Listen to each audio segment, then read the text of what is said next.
பர்மினா ட்ரையாங்கிளை பற்றி கேள்விப்பட்டிருப்பீங்க. இன்ன வரைக்கும் பல புதிர்கள் ஆச்சரியங்கள் நடந்தது. இன்னும் சயின்டிஸ்ட் ஆராய்ச்சி பண்ணிகிட்டே இருக்காங்க. புதுசான தகவல்கள் தான் வெளியே வந்துகிட்டே இருக்குது. இப்போ வரைக்கும் எந்த ஒரு ஃப்ளைட்டும் கப்பலும் அதை கடந்து போகிறதுக்கு பயந்துட்டு தான் இருக்காங்க, போகிறதும் இல்லை.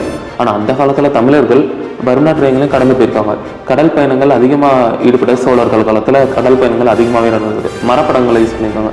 எவ்வளோதான் மேக்னெட்டிக் வேவ்ஸ் இருந்தாலுமே அங்கே திசை மணி வேலை செய்யுது இப்போ வரைக்கும்.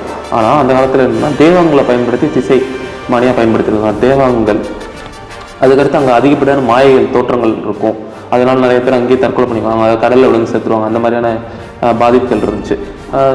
கடல் கடந்து போகும்போது நெல்லிக்காய்களை அதிகமாக சாப்பிடுவாங்க. நெல்லிக்காய்களை அதிகமாக கப்பல் வச்சுருப்பாங்க. நெல்லிக்காயில் இருக்க விட்டமின் சியை அந்த மாயை தோற்றத்துக்கான வாய்ப்புகளை குறைக்கும். ஈஸியாக அதை யூஸ் பண்ணியே கடல் கடந்து பயணம் பண்ணியிருக்காங்க. பர்மினா ட்ரையாங்கிளை அந்த காலத்தில் தாண்டி இருக்காங்க சோழர்கள்.